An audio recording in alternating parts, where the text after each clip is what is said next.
Imagine waking up one morning and discovering that your neighbor is dead. Not sick, dead. And then looking out the window and realizing that 3 doors down, someone is dragging a body into the street because there is simply no other place to put it. And then realizing that the smell you noticed yesterday, the one you assumed was a dead animal somewhere, is not an animal. It is coming from the tower at the end of your street, the one that soldiers sealed 3 days ago and into which they have been loading bodies ever since, pouring white powder over them through the cracks in the stone. That smell is your city now. That is your air. That is what Constantinople smelled like in the summer of 542 AD. And if you had been alive to experience it, there would have been no historical distance, no academic framing, no reassuring narrative of civilizational resilience to protect you from it. There would only have been the smell, the carts, the silence where the market used to be, and the very reasonable certainty that tomorrow it might be your body in that tower. This is not a story about statistics. The statistics matter, we will get to them, but they are the skeleton of something that was, first and foremost, a sensory catastrophe experienced by 500,000 living human beings who had no idea what was killing them, no way to stop it, and nowhere to run. Constantinople in 542 AD was the largest city in the Western world. It was the capital of an empire that considered itself the legitimate continuation of Rome, the center of Christian civilization, the engine of Mediterranean commerce, law, and culture. The Hagia Sophia, Justinian's great domed cathedral, completed just 10 years earlier, stood at the heart of the city as a physical declaration of permanence and divine favor. God was with this empire. God had chosen this emperor. God had given Justinian victories over the Vandals in North Africa, over the Ostrogoths in Italy, over enemies on every frontier. The city glittered. The city buzzed. 500,000 people ate and worked and argued and prayed and bought grain and sold silks and filed legal complaints and attended chariot races in the hippodrome.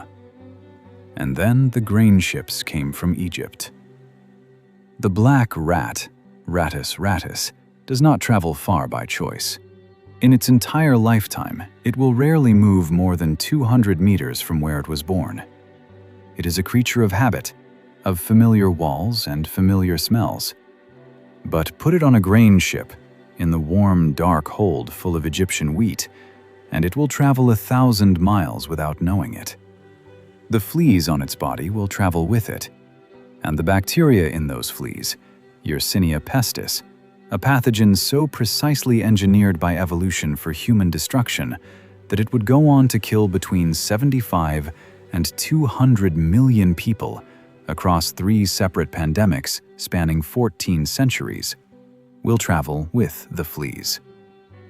The rats did not know they were carrying the end of the ancient world. The sailors on the grain ships did not know either.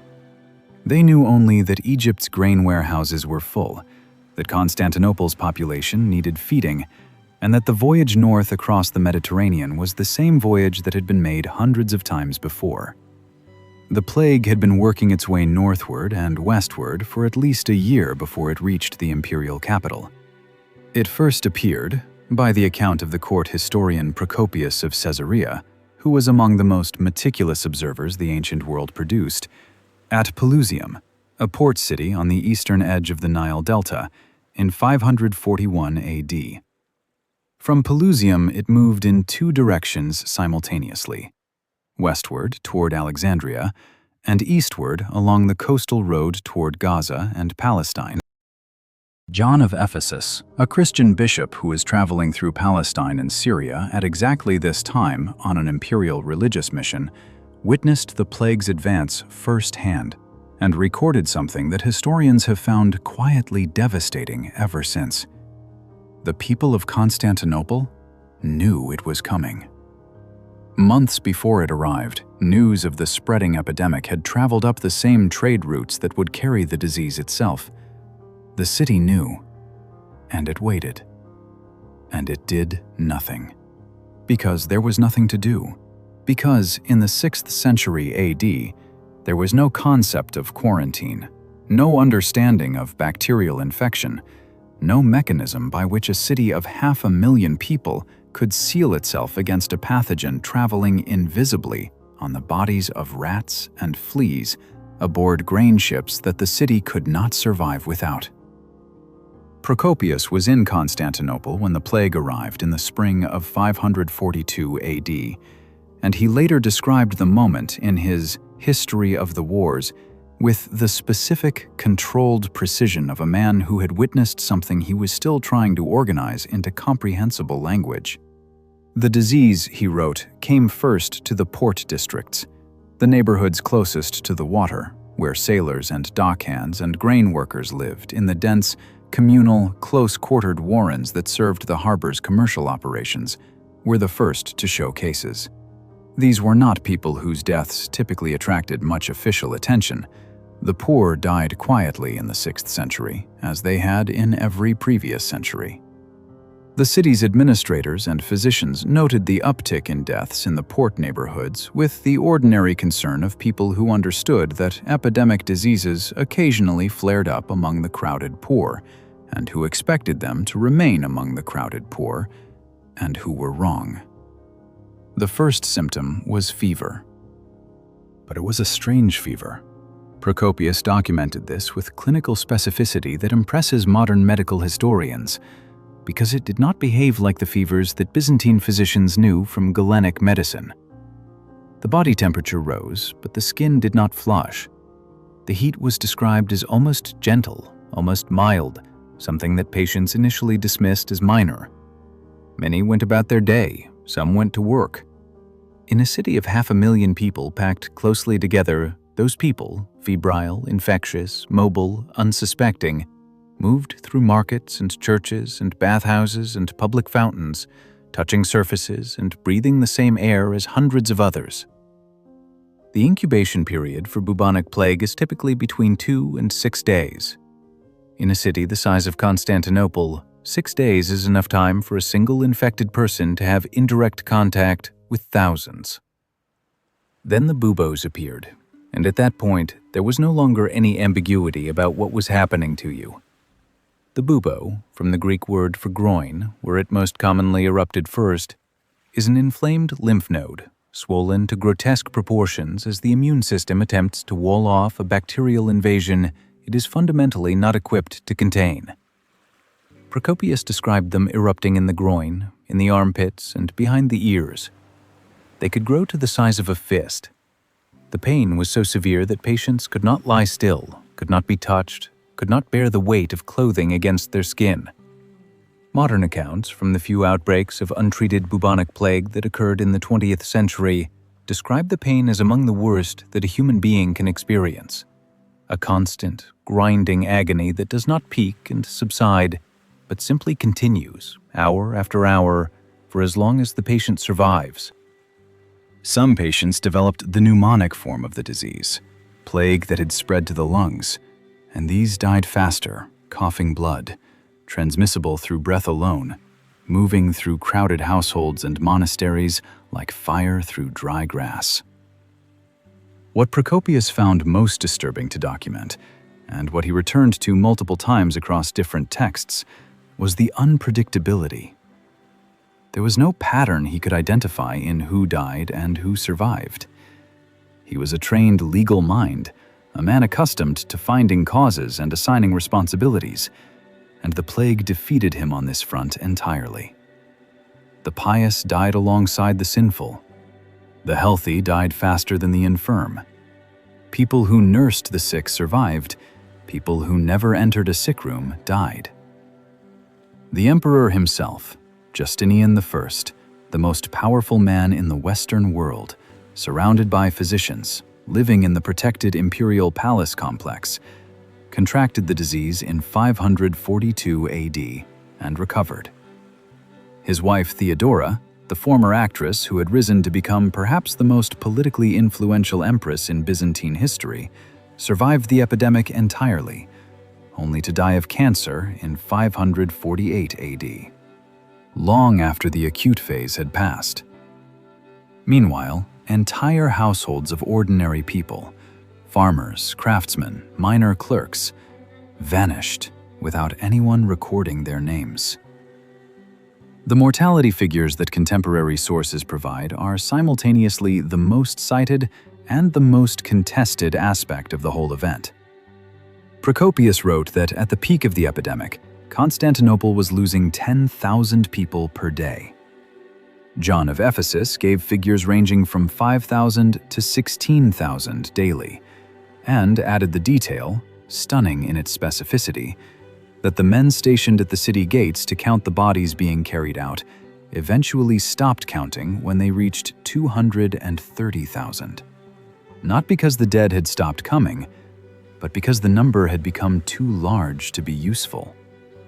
Modern historians, reading these figures against what they know about the likely population of Constantinople and the known lethality parameters of untreated Yersinia pestis infection, have generally adjusted the peak figure downward to somewhere in the range of 5,000 dead per day being more defensible. But 5,000 dead per day, sustained over the 4 months that the acute epidemic lasted in the city, still produces a total death toll that is almost incomprehensible. Between 150,000 and 300,000 people in a single city in 4 months. Somewhere between a third and more than half of Constantinople's entire population dead before autumn. At 5,000 deaths per day, a city runs out of places to put the bodies very quickly. Constantinople's burial infrastructure had been built for the ordinary rate of death in ordinary times. There were cemeteries outside the city walls. Roman law had long required burial beyond the urban limits for reasons of public health as well as religious custom. There were church crypts, there were family tombs, there were communal burial areas maintained for the poor. All of these filled within weeks. The grave diggers, the professional fossores who handled the dead for a living, were overwhelmed almost immediately, and then many of them began dying themselves. The families who would normally have washed and anointed and mourned their own dead found themselves with multiple family members dying simultaneously, with no capacity to perform the rituals that their religion and their culture demanded. The theology of 6th century Byzantium was unequivocal. The dead required proper burial, proper prayer, proper ceremony. Christ himself had been buried. The soul of the improperly buried dead was, in some sense, imperiled. What was happening to the souls of the people being piled into carts by exhausted soldiers who had never been trained as undertakers, and who had, by the 2nd month, developed the particular 1,000-yard stare of people who have handled more corpses than they can emotionally process? The soldiers had been mobilized by Justinian himself, an extraordinary and unprecedented administrative decision that tells you everything about how completely the city's normal systems had failed. Military men, trained for war, were now the empire's primary corpse removal workforce. They moved through the streets of Constantinople in organized teams, entering houses where the living had stopped responding to knocks, pulling bodies down from the upper floors where families had dragged them to keep them out of the living spaces below, loading them onto the carts that creaked and groaned along the city's great colonnaded avenues. The Messe, the broad main street that ran the length of Constantinople, normally lined with shops and merchants and the constant noise of commercial life, fell almost silent except for the sound of those wheels. The smell that settled over the city was not the sharp, temporary smell of individual death, but the deep, organic, inescapable smell of decomposition at industrial scale. Procopius wrote that it was impossible to be in the city without being aware of it at every moment. It entered buildings. It permeated clothing. It made food taste wrong. It made sleep difficult. It was the ambient reality of life in Constantinople in the summer of 542 AD, and there was no escaping it, because there was nowhere to go. The pits outside the city walls filled, and then the engineers of the most sophisticated empire on Earth had to do something that had no precedent in any administrative manual, any legal code, any religious tradition they possessed. They had to figure out what to do with the dead when every designated place for the dead was full. The answer they arrived at would be remembered and written about and cited by historians 15 centuries later, because it was the kind of solution that you only reach when every ordinary option has been exhausted and the bodies are still coming, and the summer heat is doing what summer heat does to unburied flesh in a Mediterranean city. They opened the towers. The towers of the Theodosian Walls were not built to hold the dead. They were built to stop armies. Constructed in the early 5th century under the Emperor Theodosius II, the walls that bore his name were the most formidable defensive fortification in the Western world. A triple line of stone barriers stretching nearly 6 kilometers across the landward approach to the city, studded with towers rising up to 20 meters above the ground.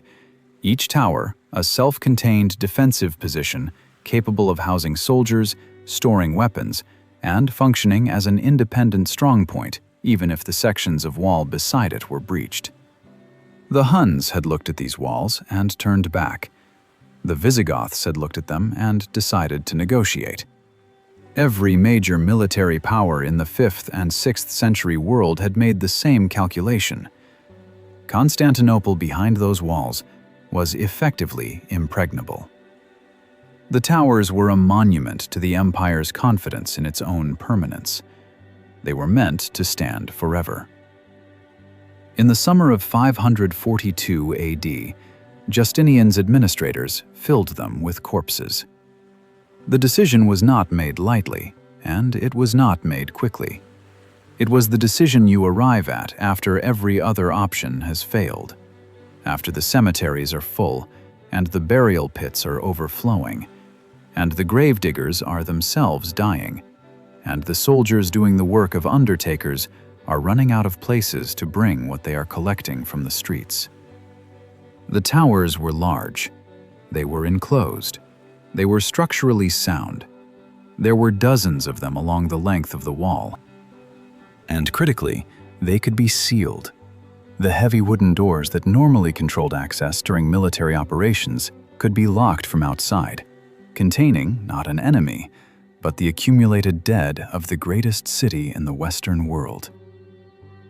Bodies were carried in and stacked, layer upon layer, the way you might stack firewood if firewood were the remains of human beings who had, days or weeks before, been clerks and merchants and soldiers and priests and children. Then quicklime was poured over them through openings in the stone.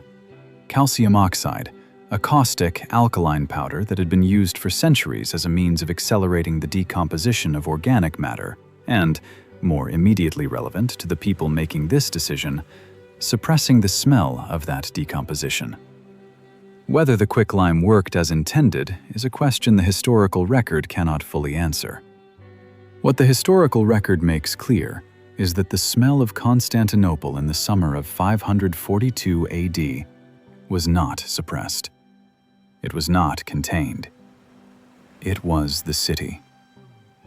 Procopius wrote about it with the specificity of a man who experienced it physically, day after day, for months. That the stench of death had become the ambient atmosphere of the capital of the Christian world, inescapable and total, making normal life not merely difficult, but in his exact words, impossible. Think about what that means in practical terms. A city of 500,000 people does not simply stop functioning because people are dying. Food still needs to be distributed. Water still needs to be managed. Constantinople's elaborate system of underground cisterns and aqueducts required constant maintenance. And if that maintenance stopped, the city faced a second crisis layered directly on top of the first. The bureaucracy of the empire, the tax assessors, the court officials, the military administrators, The ecclesiastical hierarchy still existed and still needed to operate at some level, because if it stopped entirely, the empire itself would begin to dissolve. All of this continued, after a fashion, through the plague months, but it continued in the presence of that smell. Every official who walked from his home to his office crossed streets where carts were moving. Every priest who conducted a service in a church that had not yet been converted into a temporary holding facility for the dead was conducting that service with the knowledge that towers 50 meters from the church entrance were packed floor to ceiling with the bodies of his congregation. Every merchant who tried to resume commerce in a market that had been closed for weeks was doing so in air that tasted of what was inside those towers. The Roman and Byzantine world had a profound relationship with the proper treatment of the dead that went far beyond mere hygiene. The theological dimension of burial in 6th century Christianity was not abstract or decorative. It was urgent and practical.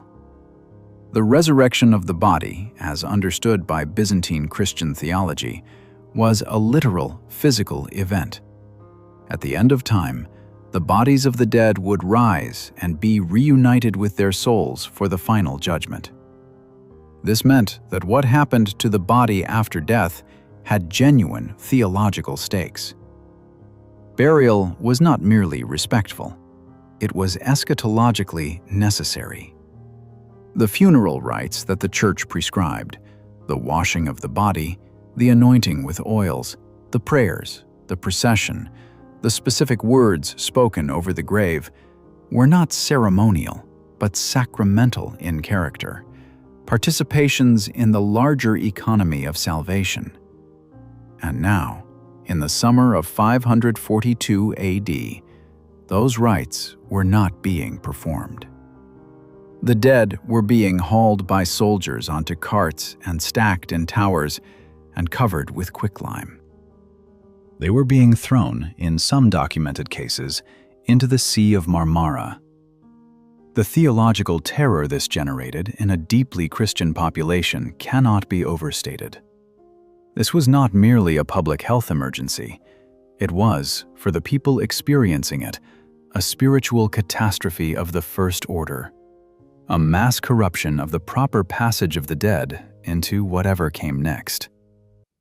John of Ephesus wrote about this dimension of the crisis with a bishop's precision and a survivor's trauma. He had been traveling through Palestine and Syria when the plague began, and had witnessed its effects on multiple communities before returning toward Constantinople. And his account adds texture and detail to Procopius's that the court historian, for all his literary gifts, did not always capture. John wrote about the monasteries. Constantinople, before 542 AD, had over 80 monasteries documented in administrative records, tightly organized religious communities where dozens of monks lived, prayed, ate, and slept together in the close quarters that monastic life required. Bubonic plague, in its pneumonic form especially, is catastrophically lethal in exactly this kind of environment. John of Ephesus recorded what happened to those monasteries with a precision that reads almost like an administrative inventory. One could enter a religious house and find every single inhabitant dead. The candles still burning in the chapel. The food still on the table in the refectory, untouched, because everyone who had been about to eat it had been dead for 2 or 3 days. An entire community of praying, serving, theologically sophisticated human beings, gone, between one set of vespers and the next, leaving behind only the physical evidence of interrupted life and the question of what had happened to the souls of monks who had died without last rites because there was no one left alive in the monastery to administer them. After the monasteries, the records in Constantinople show most of those 80 communities simply disappearing. Not closing, disappearing. No subsequent administrative reference, no ongoing record of activities, no documentation of reconstruction or repopulation. 80 monasteries, and after 542 AD, most of them are simply absent from the historical record. The plague did not merely kill individuals, it erased institutions. The ships deserve their own paragraph because they represent something particular about the psychology of the crisis, a point at which even the improvised solutions had failed, and the administrators of the most sophisticated empire in the world were operating in genuinely uncharted territory. When the towers of the city walls were full, and the burial pits were full, and the cemeteries were full, and every enclosed space that could be sealed and treated with quicklime had already been filled, the remaining dead were loaded onto boats. Not with ceremony, not with prayer, with the same exhausted, mechanical efficiency that characterized all corpse removal operations during the acute phase. Bodies loaded, hatch sealed, vessel pushed out into the Sea of Marmara. Then set alight. The grain ships that had carried the plague to Constantinople from Egypt were now, in a grim circularity that no one at the time would have had the distance to appreciate, being used to carry the plague's victims away from it. The fires on the water were visible from the city walls. They burned at night. People who had survived the epidemic watched from the walls of the most powerful city on earth as boats full of their neighbors and relatives burned in the water 50 meters offshore, and understood that the civilization they had been born into was operating at the absolute limit of what it could manage. And then, in some documented cases, the wind changed, or the fire failed to catch properly, or the current shifted, and the boats came back. Unmanned, unlit, drifting back toward the harbor walls they had been pushed away from, carrying their cargo still. John of Ephesus recorded this specifically, ships of the dead returning to shore. And it is the detail that historians have found most difficult to read without feeling something visceral, because it is the detail that most precisely captures the specific helplessness of the situation. The empire could build the Hagia Sophia. It could codify centuries of Roman law into the Corpus Juris Civilis. It could field armies that fought on 3 continents simultaneously. It could not make the dead stay where it put them. The social fabric of the city was tearing in ways that operated beneath the level of the dramatic and the documentable. Procopius, and here his value as a source is particularly acute, because he was a trained legal observer accustomed to reading human behavior analytically, noted the progressive collapse of the ordinary bonds of social obligation that normally held a city together. In the first weeks of the epidemic, there had been volunteers, people who went to the homes of the sick to help, who sat with the dying, who assisted with the bodies of the dead when family members were themselves too ill or too terrified to handle them. This was the 6th century version of pandemic volunteerism, driven by the same combination of genuine charity and social expectation that drives it in any era. But 4 months is a very long time to sustain that response in conditions of genuine horror. And Procopius observed its degradation with the unsentimental eye of a man who believed that human nature was fundamentally self-interested, and that extraordinary circumstances merely revealed what was always there. By the middle of the epidemic, he wrote, the people who had been performing burial duties had become so habituated to the presence of death, so thoroughly anesthetized by repetition and exhaustion, that they had lost what he described as their previous proper feelings about it. They handled the dead with indifference, some with contempt. The specific human being who had died had ceased to matter. What mattered was the logistical problem of the corpse. This is not a moral criticism from Procopius, so much as a clinical observation, and it is one that modern disaster psychologists would recognize immediately as a predictable response to sustained exposure to mass death. But for the 6th century, articulated by a writer who did not have the conceptual framework of trauma psychology to draw on, it reads as something darker, as evidence of what happens to a civilization's humanity when the civilization is being asked to process more death than it was designed to handle. Law dissolved in parallel with social obligation, and in some ways, the legal collapse was more immediately consequential than the social one, because it threatened the structures that the empire depended on to function at all. The courts of Constantinople, normally among the most active in the empire, processing the endless volume of commercial disputes, inheritance claims, property transactions, and criminal matters that a city of 500,000 people generated, ground to a halt. Not because the law ceased to exist, but because the people who administered it were dying, and because the population was too consumed with the immediate business of survival to engage in litigation about anything except the matters that the plague had itself generated. And those matters were vast.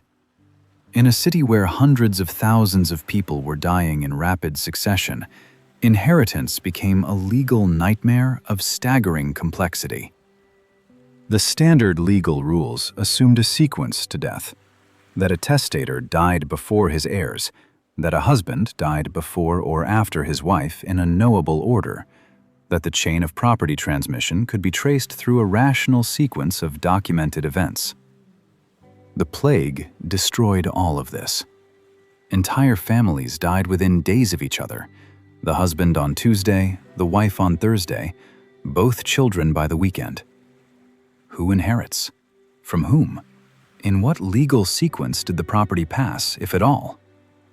The imperial courts, when they could function at all, faced a backlog of exactly these questions that would take years to resolve, and Justinian, characteristically, attempted to address the crisis not by suspending legal requirements, but by issuing a rapid series of new legislative measures designed to create emergency legal procedures for exactly these situations.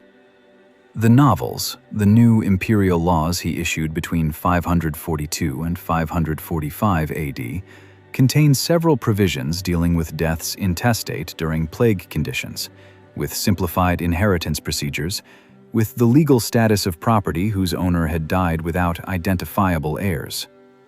The legislation is, in a peculiar way, one of the most intimate documents of the epidemic. It is the empire's attempt to impose rational legal order on a situation that had outrun every rational framework it possessed. The markets had closed, not by imperial decree, by the simple logic of a city in which half the buyers were dead or dying, the sellers were in the same condition, and the supply chains that fed the whole system had been disrupted at every point simultaneously. The great commercial arteries of Constantinople, the covered markets, the guild halls, the warehouses full of imported goods from across the empire's trade network, fell quiet for the first time in living memory. Grain prices soared because the Egyptian supply had been disrupted at the source.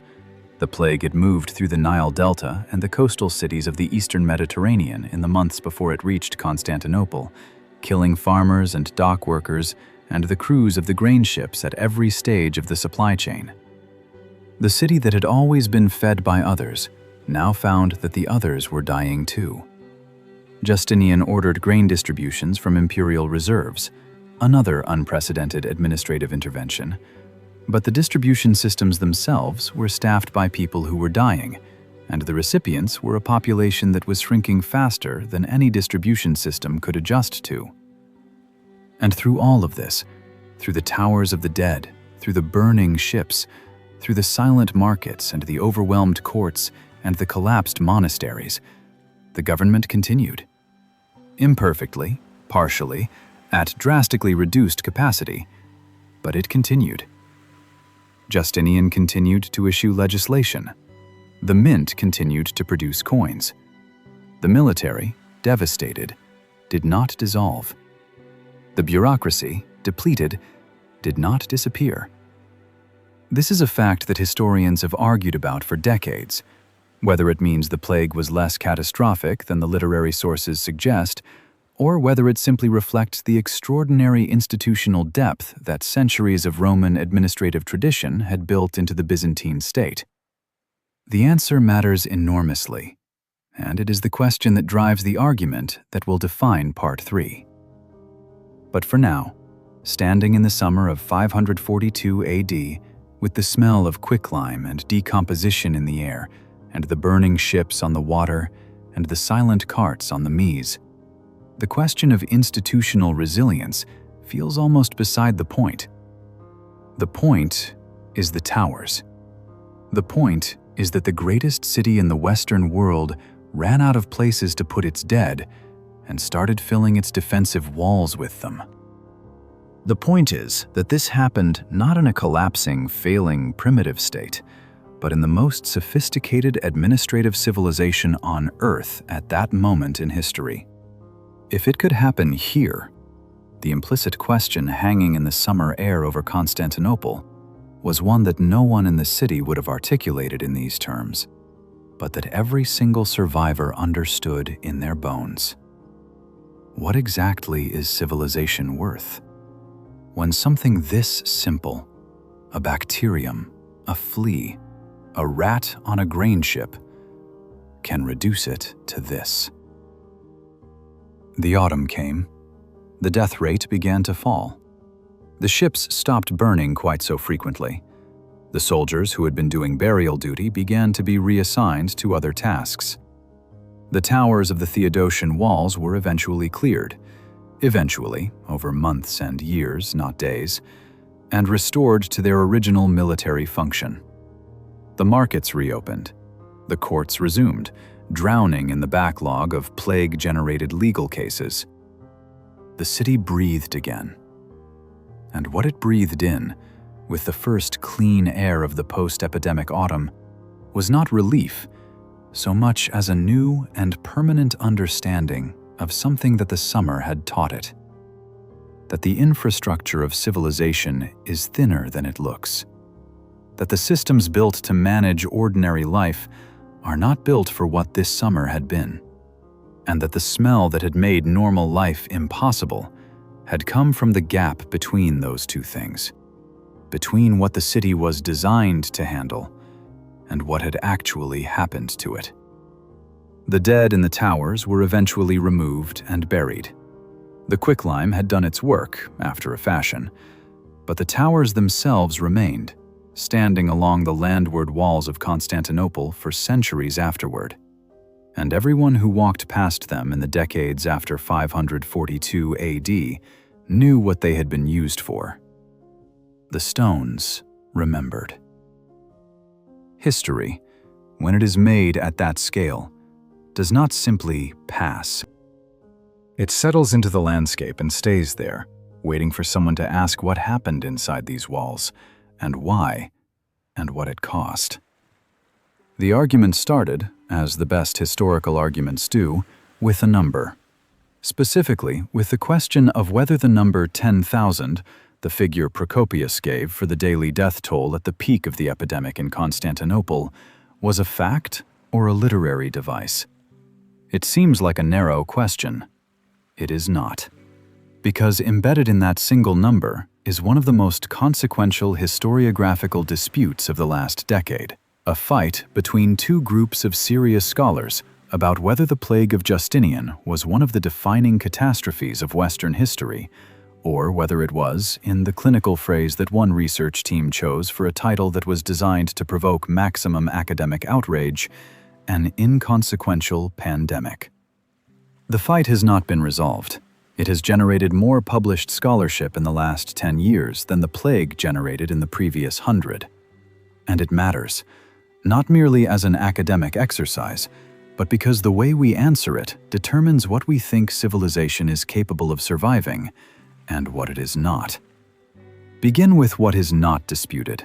The bacterium, Yersinia pestis, was present in the bodies of 6th century human beings buried across a geographic range stretching from Egypt to England. This is not a literary claim. It is a genetic fact, extracted from the dental pulp of ancient teeth by paleogeneticists working with equipment and techniques that did not exist a generation ago. The dental pulp of a human tooth is among the most protected biological environments in the body.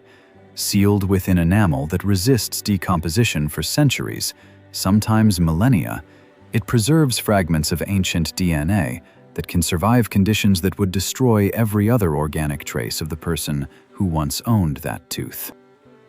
In 2013, a team of researchers published a study in PLOS Pathogens that changed the nature of the entire debate. They had extracted ancient DNA from skeletal remains at 6th century burial sites in Bavaria and confirmed the presence of Yersinia pestis beyond any reasonable scientific doubt. The Plague of Justinian was caused by the same bacterium as the Black Death. This was not new as a hypothesis. Historians and epidemiologists had suspected it for decades based on the symptom descriptions in Procopius and John of Ephesus. But suspicion and genetic confirmation are not the same thing, and the 2013 study provided confirmation.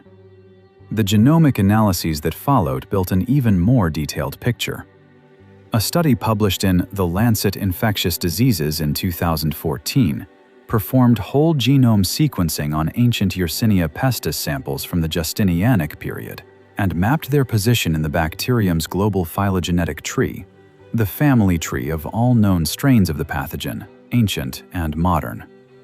The Justinianic strain occupied a distinct and early branch, diverging from the ancestral lineage that would later produce the Black Death strain before the two paths separated permanently.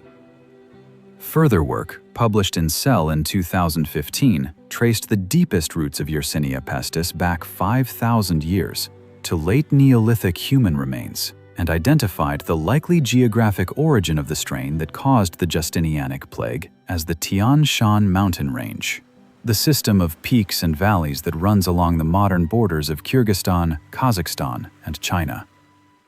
A pathogen that had been evolving in the mountains of Central Asia for thousands of years reached Pelusium in Egypt in 541 AD, traveled up the spine of the Mediterranean on grain ships, and by 544 AD had spread to every corner of an empire that stretched from the edge of Persia to the coast of Spain. The geographic range is extraordinary. The speed is extraordinary. The mechanism, rats, fleas, trade routes, the ordinary commercial activity of the most connected civilization on Earth, is, in retrospect, obvious in the way that all catastrophes are obvious in retrospect. In 2018 came the finding at Edicts Hill.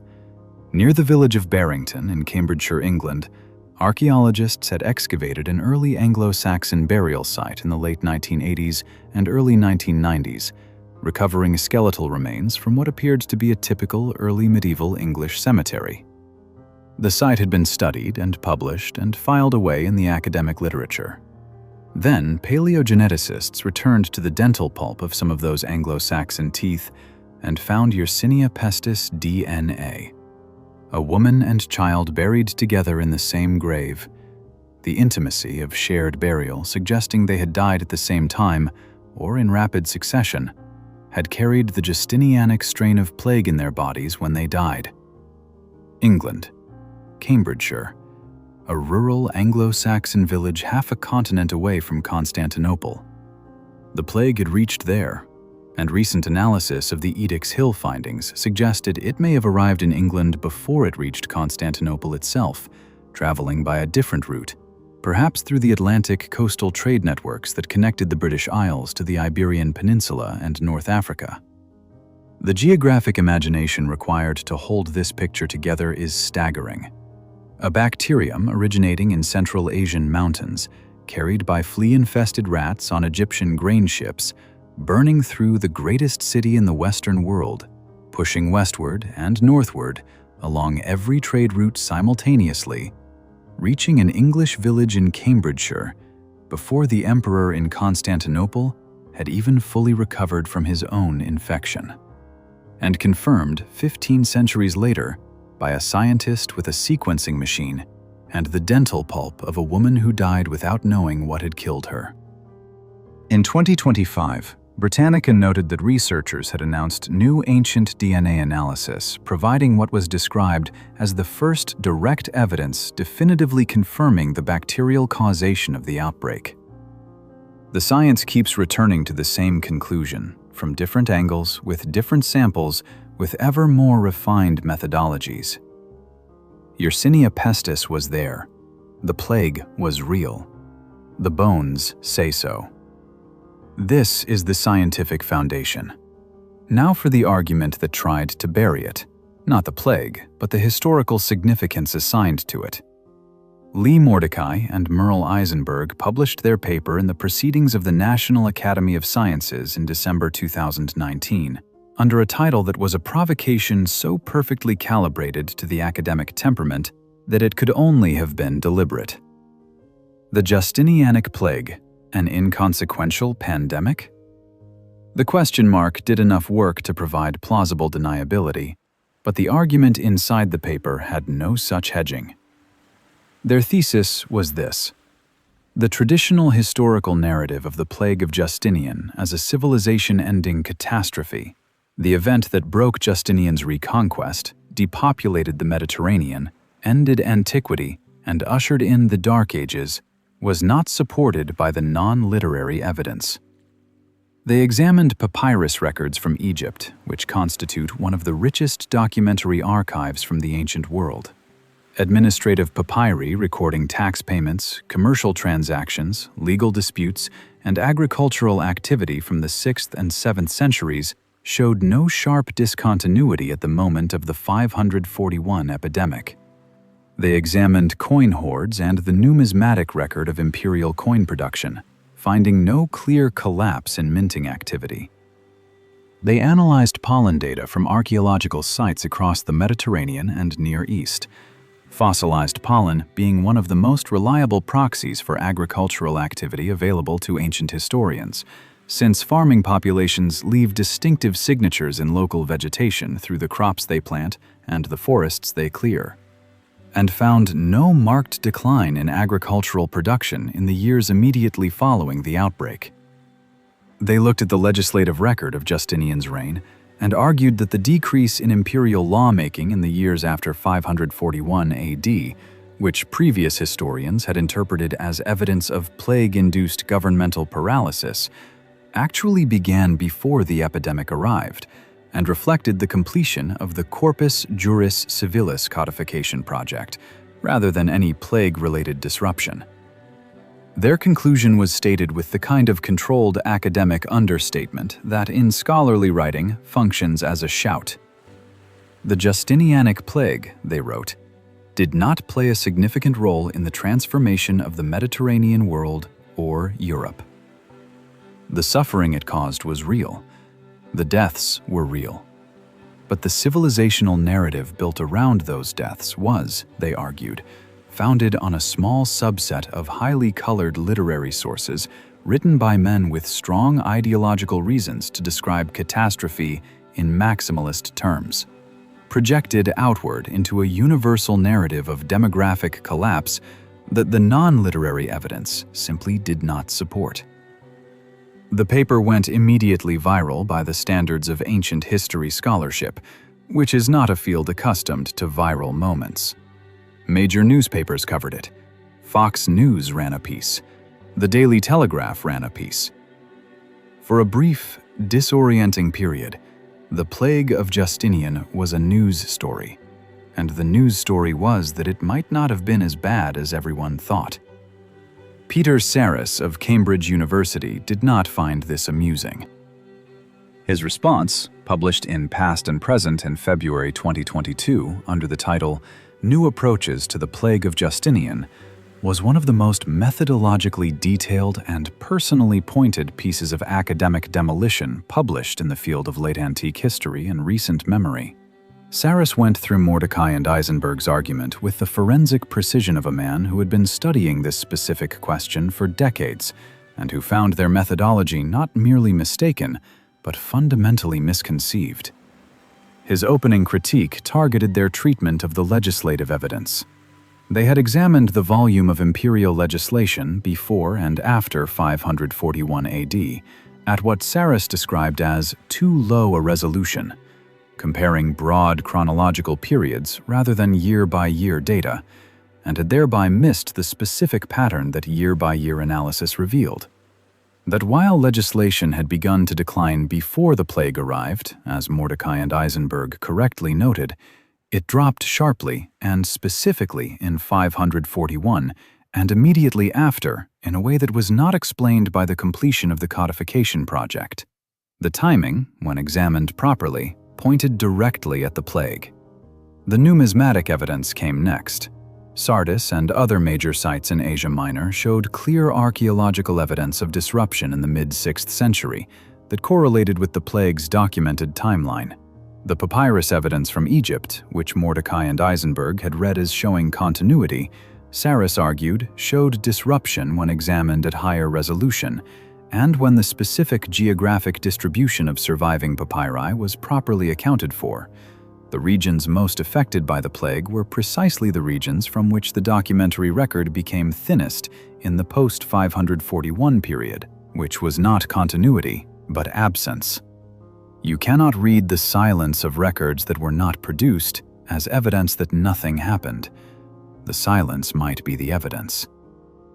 On the literary sources, Saris was most pointed. Mordecai and Eisenberg had treated the dramatic accounts of Procopius and John of Ephesus with heavy skepticism, arguing that their apocalyptic framing reflected literary convention and ideological motivation rather than demographic reality. Saris did not dispute that ancient sources require critical reading. He disputed the specific reading. Procopius, he argued, was not a hysteric. He was one of the most methodologically self-conscious historians the ancient world produced, trained in the classical tradition that valued empirical observation and the distinction between what a writer personally witnessed and what he was told by others. His descriptions of the plague's effects on Constantinople are not rhetorical flourishes. They are the careful testimony of an eyewitness who was physically present in the city during the epidemic and who is describing what he saw. John of Ephesus is more theologically colored, but his account is independently corroborated at every specific factual point by Procopius, by Evagrius Scholasticus, and by a range of documentary and archaeological sources. 3 independent witnesses to the same events, describing them in consistent detail, are not collectively producing literary theater.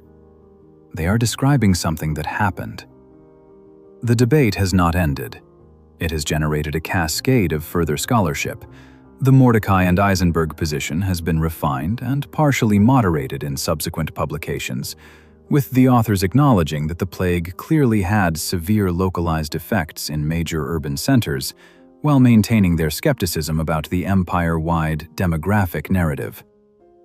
Saris's position has been supported and developed by a range of scholars working on different aspects of the evidence: archaeological, numismatic, papyrological, and genetic.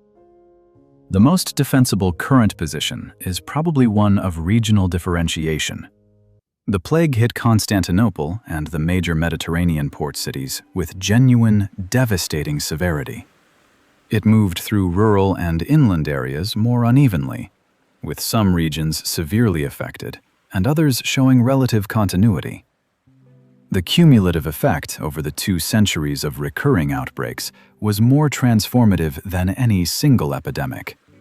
And the long-term political and military consequences, the failure of the Reconquest to hold, the Lombard invasion of Italy, the eventual Arab conquests of Byzantine territories in the Near East and North Africa, cannot be straightforwardly attributed to the plague alone, but cannot be fully understood without it. What the genetic evidence has permanently settled, regardless of how the historiographical debate resolves, is the question of reality. The plague was not a literary exaggeration. It was not a handful of localized outbreaks inflated by ancient writers into a continental narrative. Yersinia pestis DNA in the dental pulp of 6th century human beings from Bavaria to England to Egypt to the Near East tells the story of a genuinely pandemic pathogen moving across the known world with a speed and geographic range that is, even now, difficult to fully comprehend. A bacterium that originated in the mountains of Central Asia reached an Anglo-Saxon village in Cambridgeshire. It passed through the body of a woman and a child who were buried together in the English countryside, and who are now, 15 centuries later, the most precisely documented victims of the entire epidemic. Not because Procopius wrote about them, not because any ancient source mentioned them, but because their teeth survived, and a scientist found what was inside them. The towers of the Theodosian Walls still stand. They have been standing for 1,600 years, through the fall of the Byzantine Empire, through the Ottoman conquest of Constantinople in 1453, through 5.5 centuries of Ottoman and then Turkish history, right up to the present day, when tourists walk along them and take photographs and read plaques about their military history. The plaques do not mention what the towers were used for in the summer of 542 AD. There is no marker for the bodies that were stacked inside them. There is no memorial for the 300,000 dead of the 4-month epidemic. No equivalent of the Vietnam Wall or the Holocaust Memorial.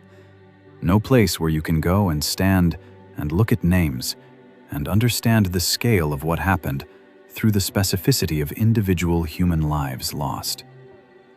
History at that distance becomes aggregate.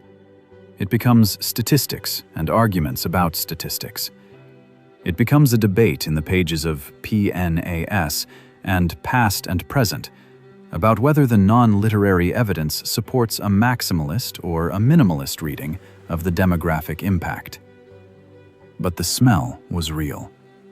The quicklime was real. The burning ships on the Sea of Marmara were real. The woman and the child in the Cambridgeshire grave were real. They had names that no source preserved, faces that no portrait recorded, lives that no chronicler thought worth documenting, and deaths that history forgot entirely, until a laboratory pulled the evidence of what killed them out of their teeth. The empire that stuffed bodies into the towers of its greatest defensive wall was the most sophisticated civilization on Earth at that moment, and it was reduced to that solution not by incompetence or barbarism, but by simple arithmetic. More death than any system built for ordinary times could process. That is not a medieval problem or an ancient problem. It is a human problem, permanent and recurring, and the towers of Constantinople are its monument. Not to the glory of the empire that built them, but to the moment when the empire discovered what it could not build its way out of. The bones of the Justinianic dead speak one consistent sentence in whatever language paleogenetics uses. We were here. Something found us, and the world you built was not enough to stop it.